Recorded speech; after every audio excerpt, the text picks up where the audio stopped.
जय श्री राधे कृष्ण। आप सभी का हमारे YouTube चैनल पे बहुत बहुत स्वागत है। आइए जानते हैं वैशाख मास शुक्ल पक्ष मोहिनी एकादशी व्रत के शुभ मुहूर्त के बारे में, पारण का क्या समय होगा, संपूर्ण पूजन विधि के बारे में, व्रत महत्व के बारे में, नियमों के बारे में, इस दिन क्या करना चाहिए नहीं करना चाहिए, किन बातों का ध्यान रखना चाहिए, भगवान को विशेषकर किन वस्तुओं का भोग लगाना चाहिए। तो आइए जानते हैं इन सबों के बारे में और फिर सुनेंगे मोहिनी एकादशी व्रत की कथा। आप सभी भक्तों को मोहिनी एकादशी व्रत की ढेर सारी शुभकामनाएं। आप सभी के जीवन में लक्ष्मी नारायण की कृपा से आप सभी को सभी प्रकार के सुख और समृद्धि की प्राप्ति हो। इस बार मोहिनी एकादशी का व्रत जो कि 1 मई 2023 दिन सोमवार को मोहिनी एकादशी का व्रत किया जा रहा है। अगर आप सब वैशाख माह के शुक्ल पक्ष में पड़ने वाले प्रदोष व्रत के बारे में जानना चाहते हो या वैशाख पूर्णिमा तिथि के बारे में जानना चाहते हो तो उसका वीडियो हमारे चैनल पे अपलोडेड है या हमारे वीडियो के एंड स्क्रीन में भी वीडियो का लिंक दिया गया है। आप इसके माध्यम से जानकारियां को प्राप्त कर सकते हैं। मोहिनी एकादशी का व्रत, यह व्रत जो कि वैशाख माह के शुक्ल पक्ष की एकादशी तिथि के दिन इस व्रत को किया जाता है। एक वर्ष में 24 एकादशी का व्रत होता है, वहीं पे अधिक मास होने पर 2/26 एकादशी का व्रत होता है और हर व्रत का अपना अपना विशेष महत्व माना गया है। इसी प्रकार से वैशाख माह के शुक्ल पक्ष में पड़ने वाली मोहिनी एकादशी व्रत का अपना विशेष महत्व है। मोहिनी एकादशी के व्रत में इस दिन भगवान श्री हरि विष्णु, माता लक्ष्मी, भगवान श्री हरि विष्णु के मोहिनी स्वरूप का पूजन किया जाता है, भगवान श्री राम का पूजन किया जाता है और भगवान श्री कृष्ण के बांके बिहारी स्वरूप का भी पूजन किया जाता है। यह व्रत जो कि सभी प्रकार के पापों को नष्ट करने वाली है और इस व्रत के प्रभाव से अनेकों गौदान का फल प्राप्त होता है। इस व्रत को करने से निंदित कर्मों के पाप से छुटकारा मिल जाता है तथा मोह बंधन एवं पाप समूह नष्ट हो जाते हैं। सीता जी की खोज करते समय भगवान श्री रामचंद्र जी ने भी इस व्रत को धारण किया था। इसके बाद मुनि कौंडिन्य के कहने पर धृष्ट बुद्धि ने और फिर भगवान श्री कृष्ण के कहने पर युधिष्ठिर ने भी इस व्रत को पूर्व समय में धारण किया था। इस दिन भगवान का पूरे विधि विधान के साथ अगर पूजन करे, व्रत को धारण करे, व्रत में नियमों का पालन करे तो व्यक्ति के समूल पाप नष्ट हो जाते हैं तथा मोह बंधन आदि कर्मों से मुक्ति प्राप्त होती है और निंदित कर्मों के पाप भी नष्ट हो जाते हैं। जो भी एकादशी का व्रत करते हैं उन्हें एकादशी व्रत के लिए जो कि व्रत में दशमी के दिन से ही व्रत में नियम का पालन करना चाहिए। दशमी तिथि के दिन सूर्यास्त होने से पहले ही भोजन ग्रहण कर लेनी चाहिए और दशमी की रात्रि ब्रह्मचर्य का पालन करते हुए भगवान नाम का और एकादशी व्रत का स्मरण करते हुए सोना चाहिए। एकादशी तिथि के दिन सुबह ब्रह्म मुहूर्त में उठ करके नित्य क्रियाओं से निवृत्त हो करके गंगा नदी में स्नान करना चाहिए। अगर गंगा नदी में स्नान नहीं कर पाते हैं तो घर के नहाने के पानी में ही थोड़ा सा गंगा जल मिला करके माता गंगा का और वरुण देवता का स्मरण करके स्नान करना चाहिए। शुद्ध वस्त्र धारण करके व्रत का संकल्प लेना चाहिए। भगवान विष्णु से प्रार्थना करनी चाहिए कि हे भगवान विष्णु, आज मैं मोहिनी एकादशी का व्रत करने जा रहा हूँ या करने जा रही हूँ। यह व्रत मेरा निर्विघ्न पूर्ण हो, हमारे सभी प्रकार के पाप और ताप नष्ट हो, हमारे दैहिक, दैविक और भौतिक सभी पाप नष्ट हो और हमें पुण्य फलों की प्राप्ति हो। आपके मन में जो भी इच्छा हो, जो भी कामना हो, वह प्रभु से कहें। इस प्रकार भगवान विष्णु से प्रार्थना करें और एकादशी तिथि के दिन रात्रि उपवास रहते हुए व्रत को धारण करना चाहिए। जो उपवास नहीं रह पाते हैं, जिनका स्वास्थ्य सही ना हो, वो एक समय फलाहार ग्रहण करें और इस दिन भगवान का पूरे विधि विधान के साथ सुबह और शाम के वक्त पंचोपचार या षोडशोपचार पूजन विधि के द्वारा भगवान का पूजन करे, कथा श्रवण करे। इस दिन भगवान विष्णु के स्तोत्र आदि का पाठ करे। इस प्रकार से व्रत को धारण करते हुए रात्रि में फिर जागरण आदि करते हुए भगवान का स्मरण भजन कीर्तन करते हुए समय को व्यतीत करना चाहिए। ओम नमो भगवते वासुदेवाय आदि मंत्रों का जप करना चाहिए और फिर अगले दिन जाकर के द्वादशी तिथि के दिन सुबह उठ करके स्नान करके शुद्ध वस्त्र धारण करके भगवान का पूजन कर ले, आरती कर ले। उसके बाद ब्राह्मणों को भोजन करवाए, ब्राह्मणों को दान और दक्षिणा दे। उसके बाद फिर समय के अनुसार व्रत का पारण करना चाहिए। तो आइए जानते हैं मोहिनी एकादशी व्रत के शुभ मुहूर्त के बारे में। वैशाख मास शुक्ल पक्ष मोहिनी एकादशी तिथि प्रारंभ समय जो कि 30 अप्रैल 2023 दिन रविवार रात्रि 8:30 और एकादशी तिथि की समाप्ति होगी 1 मई 2023 दिन सोमवार रात्रि 10:11 पे।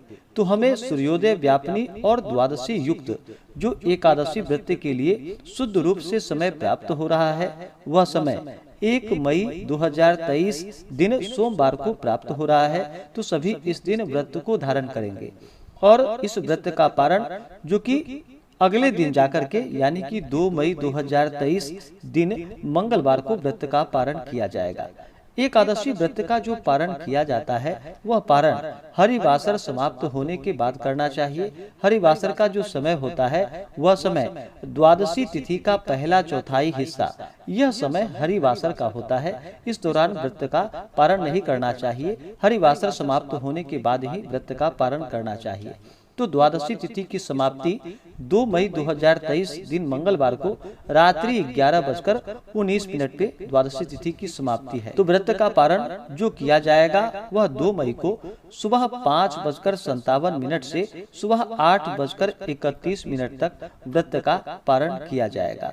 मोहिनी एकादशी व्रत का पारण जो कि कुशोदकेन पारणम यानी कि कुशा के जल से इस व्रत का पारण किया जाएगा। जो हाथों में आप पूजन करते समय पवित्री धारण करते हैं वही पवित्री कुशा कहलाती है। तो इसी के जल से व्रत का पारण किया जाएगा। यह अगर संभव ना हो पाए तो तुलसी दल और जल से व्रत का पारण करें। एकादशी तिथि के दिन सूर्योदय का जो समय होगा वह समय सुबह 5:26 और सूर्यास्त शाम 6:28। राहु काल का जो समय होगा वह समय 1 मई को जो कि सुबह 7 बजे से लेकर के सुबह 8:39 तक और 2 मई को दोपहर 3:12 से शाम 4:51 तक राहु काल का समय होगा। राहु काल समय के दौरान कोई भी नया कार्य या पूजन आदि का कार्य शुभ कार्य नहीं करना चाहिए। यह लाभप्रद नहीं होता है, तो इस बात का ध्यान रखें। एकादशी तिथि के दिन योग जो कि ध्रुव योग सुबह 11:43 तक, उसके बाद व्याघात योग। नक्षत्र जो कि पूर्वा फाल्गुनी नक्षत्र शाम 5:51 तक, उसके बाद उत्तरा फाल्गुनी नक्षत्र। जो भी एकादशी का 11 व्रत करते हैं उन्हें व्रत के दौरान जो कि नियमों का पालन करना चाहिए। व्रत धारक को व्रत के दौरान किसी के ऊपर क्रोध नहीं करनी चाहिए। अपने मन में किसी के प्रति ईर्ष्या या द्वेष का भाव नहीं लाना चाहिए। ब्रह्मचर्य का पालन करना चाहिए। तामसिक वस्तुओं का प्रयोग बिल्कुल भी नहीं करना चाहिए, जैसे कि मांस, मदिरा, लहसुन, प्याज, अंडा आदि का प्रयोग बिल्कुल भी नहीं करना चाहिए। शुद्ध और सात्विकता का पालन करते हुए उपवास रहते हुए व्रत को धारण करें। यह संभव ना हो पाए तो आप एक समय फलाहार ग्रहण करें। फलाहार में आम, केला, अमरूद, संतरा, ककड़ी आदि का प्रयोग करें और दूध से बने हुए वस्तुओं का प्रयोग करें। और जब भी आप फलाहार ग्रहण करते हैं तो उसका पहले भोग भगवान को लगा दे, उसके बाद ही उसे प्रसाद के रूप में ग्रहण करनी चाहिए। और जब भी भोग लगाते हैं तो उसमें तुलसी दल डाले बिना भोग नहीं लगानी चाहिए। भगवान विष्णु को तुलसी दल अति प्रिय होता है और बिना तुलसी दल के भगवान नैवेद्य स्वीकार नहीं करते हैं, तो इस बात का ध्यान रखें। व्रत के दौरान जो कि अपने से बड़ों का बिल्कुल भी अपमान नहीं करना चाहिए। महिलाओं का सदा ही सम्मान करना चाहिए। जहाँ पर भी महिलाओं का सम्मान होता है वहाँ पर माता स्थिर लक्ष्मी का वास होता है, तो इस बात का ध्यान रखें। जहाँ तक हो सके दान पुण्यों का कार्य करना चाहिए। वैशाख के महीने में गंगा स्नान का और पानी से भरा हुआ घड़ा दान आदि करने का बड़ा ही विशेष महत्व माना गया है। तिल दान का विशेष महत्व माना गया है, ककड़ी दान का विशेष महत्व माना गया है। तो इन चीजों का दान भी करना चाहिए। आप अपने श्रद्धा और सामर्थ्य के अनुसार गौ, भूमि, अन्न, धन, वस्त्र जो भी आपसे बन सके अवश्य ही दान करना चाहिए अपने सामर्थ्य के अनुसार। और पूर्ण श्रद्धा, भक्ति भाव, नियम निष्ठा के साथ में व्रत को धारण करके भगवान का पूजन करना चाहिए। एकादशी तिथि के दिन पूजन के लिए चाहिए कि इस दिन अपने घर में एक जगह ले, जो कि उसे चारों तरफ से अच्छे से पवित्र करके, जैसे अपने घर के ईशान कोण में वहाँ पे एक भगवान के लिए चौकी लगाए, चौकी पे पीला वस्त्र बिछा करके और अपने लिए भी एक आसन लगाए। आसन पे आप पूर्व या उत्तर दिशा की ओर मुख करके बैठे और फिर चौकी पे पीला वस्त्र बिछाने के बाद भगवान की प्रतिमा या फोटो को स्थापित करे। इस दिन जो कि भगवान विष्णु, माता लक्ष्मी का पूजन किया जाता है, भगवान श्री राम का पूजन किया जाता है, भगवान श्री कृष्ण के बांके बिहारी स्वरूप का पूजन किया जाता है। तो इनका फोटो या प्रतिमा रख करके इनका पूरे विधि विधान के साथ पूजन करना चाहिए। किसी भी प्रकार के व्रत में या पूजन में सबसे पहले भगवान गणेश जी का पूजन किया जाता है।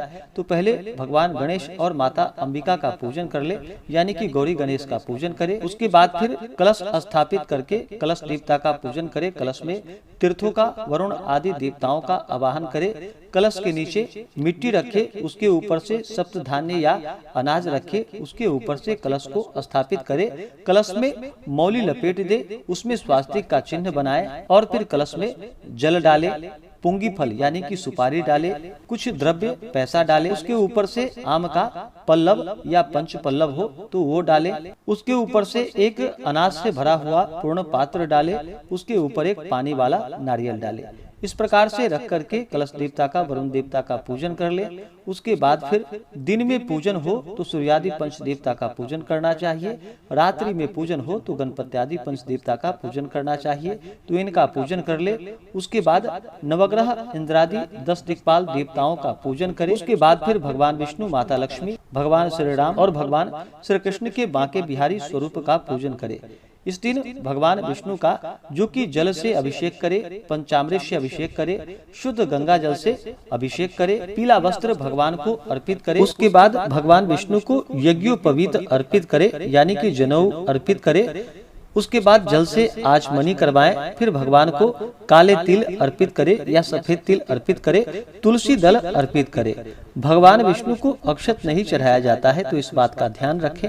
अक्षत के जगह भगवान को जो कि तिल अर्पित किए जाते हैं, काले तिल हो या सफेद तिल हो, आप कोई सी भी भगवान विष्णु को अर्पित करे। तुलसी दल अवश्य ही भगवान को चढ़ाए। बिना तुलसी के भगवान विष्णु का पूजन संपन्न नहीं होता है और उस पूजन से भगवान प्रसन्न नहीं होते हैं। तो तुलसी दल अवश्य ही भगवान को अर्पित करे। उसके बाद फिर भगवान को पीला पुष्प चढ़ाएं, पीला चंदन अर्पित करे, धूप दिखाएं, दीप दिखाएं, अनेक प्रकार का नैवेद्य अपने श्रद्धा भक्ति भाव के साथ भगवान को अर्पित करे। इस दिन विशेष करके भगवान विष्णु को जो कि दूध से बने हुए वस्तु का भोग लगाए। गर्मी में मिलने वाले अभी के मौसम में जो भी फल हो वो फल भगवान को अर्पित करे और विशेषकर भगवान को ककड़ी का भोग अवश्य ही लगाए। और जब भी भगवान को भोग लगाते हैं तो तुलसी दल डाल करके भगवान को भोग लगाए। नैवेद्य का भोग लगाने के बाद जल से आचमनी करवाएं, द्रव्य दक्षिणा चढ़ाएं। मुख शुद्धि के लिए पान पत्र, सुपारी, लौंग, इलायची के साथ में अर्पित करे। इसके बाद फिर माता लक्ष्मी का पूजन करे। माता लक्ष्मी का जल से अभिषेक करे, पंचामृत से अभिषेक करे, शुद्ध गंगा जल से अभिषेक करे। माता लक्ष्मी को लाल वस्त्र चढ़ाएं, श्रृंगार की वस्तुएं अर्पित करे। फिर अक्षत, चंदन, पुष्प माता लक्ष्मी को चढ़ाएं। फिर धूप और दीप दिखाएं। अनेक प्रकार का नैवेद्य अपने श्रद्धा भक्ति भाव के साथ में अर्पित करे। द्रव्य दक्षिणा चढ़ाएं। मुख शुद्धि के लिए पुंगी फल तांबूल अर्पित करे। इसी प्रकार से भगवान श्री राम का भी जल पुष्प धूप दीप आदि से पूजन करे। बांके बिहारी जी का जल पुष्प धूप दीप आदि से पूजन करे, नैवेद्य का भोग लगाए। इसी प्रकार से पूजन करके मोहिनी एकादशी व्रत महात्म्य कथा आदि का श्रवण करे। भगवान विष्णु के स्तोत्र आदि का पाठ करे या श्रवण करे। भगवान विष्णु के नामों का जप करे। ओम नमो भगवते वासुदेवाय, जय श्री राम, श्री कृष्ण गोविंद हरे मुरारी आदि मंत्रों का जप करना चाहिए। उसके बाद फिर भगवान की आरती करे। इसी प्रकार से सुबह और शाम के वक्त पूजन करना चाहिए। जिनके पास इतना समय ना हो तो आप भगवान का जो कि पंचोपचार षोडशोपचार जो भी आपसे बन सके उसके अनुसार पूजन करें। कम से कम भगवान का जल, पुष्प, तिल, तुलसी दल आदि से पूजन करके धूप दीप दिखाएं, नैवेद्य का भोग लगाएं और कथा श्रवण करें, आरती करें। कम से कम इतना तो अवश्य ही करना चाहिए जिनके पास समय ना हो। और जिनके पास समय हो तो पूरे विधि विधान के साथ कलश को स्थापित करके पूजन करें। आप जिस भी प्रकार से भगवान का पूजन करते हैं, पूजन में जो कि भक्ति भाव का होना बहुत ज्यादा जरूरी होता है। तो जितना भी आपसे बन सके भक्ति, श्रद्धा, प्रेम, विश्वास के साथ भगवान का पूजन करें। व्रत के लिए मन में अगर अश्रद्धा हो, अविश्वास हो तो उस व्रत को धारण नहीं करना चाहिए। वह व्रत निष्फल ही माना जाता है। तो पूर्ण श्रद्धा के साथ ही व्रत को धारण करके भगवान का पूजन करना चाहिए। इससे भगवान अपने भक्तों पर अति प्रसन्न होते हैं और उनके सभी प्रकार के पापों को नष्ट कर देते हैं। जब व्यक्ति के पाप और ताप नष्ट होते हैं तभी उनके पुण्यों का उदय हो पाता है। उसके बाद ही सभी प्रकार के सांसारिक सुखों की प्राप्ति हो पाती है। तो आइए सुनते हैं मोहिनी एकादशी व्रत की कथा। अगर आप मोहिनी एकादशी व्रत के उपलक्ष्य में ब्राह्मण दक्षिणा, अन्नदान, वस्त्रदान आदि के लिए देना चाहते हो तो आप अपने श्रद्धा और सामर्थ्य के अनुसार हमें डिस्क्रिप्शन में जाकर के वहां से गूगल पे, फोन पे या अकाउंट नंबर के माध्यम से आप अपने श्रद्धा और सामर्थ्य के अनुसार हमें ब्राह्मण दक्षिणा प्रदान कर सकते हैं। तो आइए सुनते हैं मोहिनी एकादशी व्रत की कथा। तो बोलिए प्रेम से भगवान विष्णु की जय, माता लक्ष्मी की जय, एकादशी माता की जय, सर्व देवी देवता की जय। बहुत समय पहले की बात है। एक बार भगवान श्री कृष्ण के साथ युधिष्ठिर बैठे हुए थे। भगवान श्री कृष्ण के मुखार बिंद से कथा को सुनकर पांडु नंदन महाराज युधिष्ठिर ने उनसे कहा कि हे भगवान, आपकी अमृतमयी वाणी में इस कथा को सुना, परंतु हृदय की जिज्ञासा नष्ट होने के बजाय और भी प्रबल हो गई है। अब आप कृपा कर वैशाख शुक्ल पक्ष की एकादशी के व्रत का विधान एवं महात्म्य वर्णन कर मेरे तृषित हृदय की प्यास को हरण कर लीजिए। पांडु नंदन के ऐसे वचन को सुनकर भगवान श्री कृष्ण मुस्कुराते हुए बोले कि हे राजा, अब मैं तुमसे वह कथा कहता हूँ जो महर्षि वशिष्ठ ने मर्यादा पुरुषोत्तम भगवान श्री रामचंद्र को सुनाई थी। एक समय की बात है कि भगवान रामचंद्र जी ने अपने गुरु वशिष्ठ जी के आश्रम में जाकर उन्हें प्रणाम किया और हाथ जोड़कर कहा कि हे भगवान, आप कृपा कर मुझे कोई एक ऐसा व्रत बतलाइए जिसके करने से अनंत पुण्य फलों की प्राप्ति हो और अनायास ही धर्म, अर्थ, काम और मोक्ष की भी प्राप्ति हो। भगवान श्री रामचंद्र के ऐसे वचन को सुनकर वशिष्ठ जी ने कहा कि हे वत्स, तुम धन्य हो जो तुमने इस प्रकार का प्रश्न करके लोक के कल्याण की कामना की है। अच्छा, तो आप ध्यान पूर्वक सुनिए। वैशाख शुक्ल पक्ष की एकादशी का नाम मोहिनी एकादशी है। इस मोहिनी एकादशी का व्रत जगत के समस्त मोह जाल और पाप कर्मों से मुक्ति करा देता है। मैं आपको इस विषय का एक अत्यंत प्राचीन इतिहास सुनाता हूँ।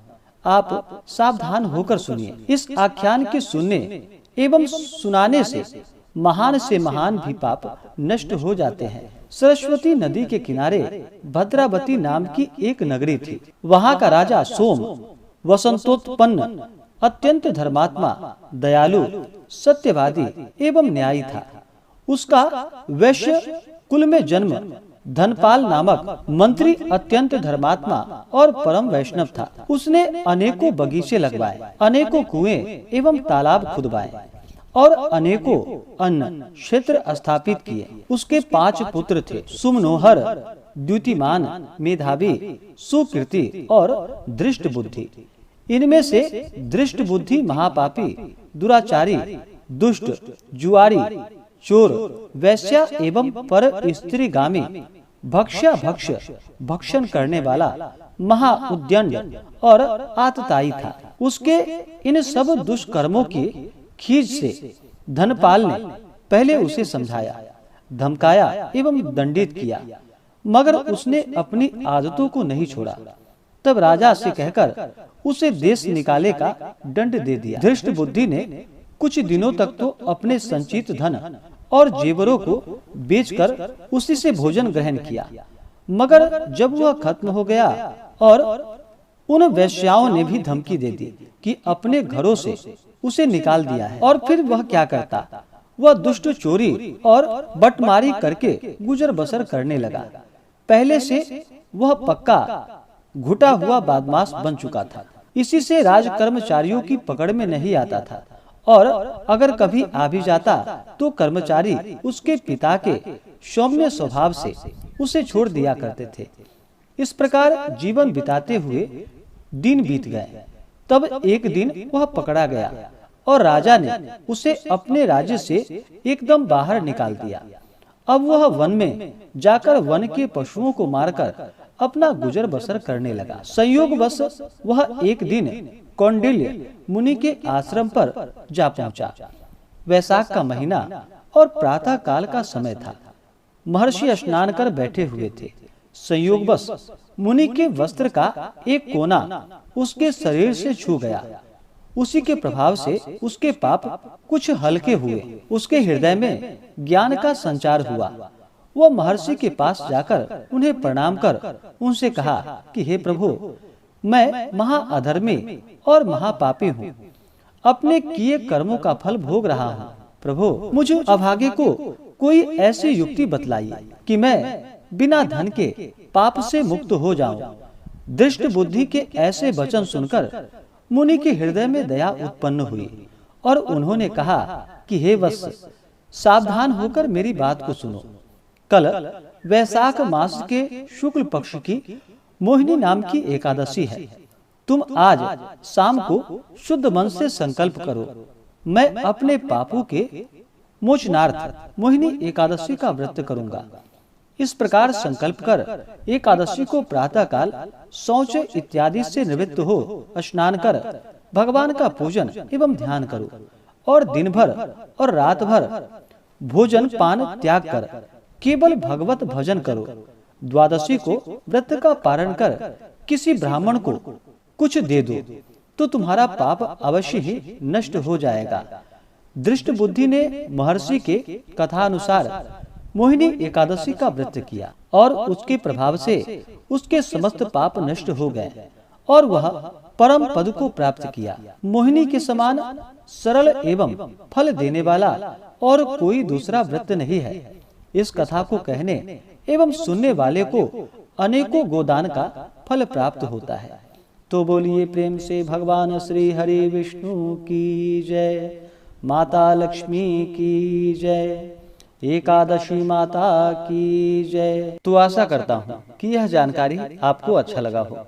ऐसे ही ज्ञानवर्धक जानकारियाँ प्राप्त करने के लिए हमारे चैनल पे अगर आप नए हैं तो चैनल को लाल बटन दबा करके सब्सक्राइब करें, साथ में बेल आइकन घंटी को दबाएं ताकि मेरे वीडियो का नोटिफिकेशन आपको समय से मिलता रहे। वीडियो को लाइक करें, शेयर करें। सुखी रहें और स्वस्थ रहें। जय श्री राधे कृष्ण। धन्यवाद।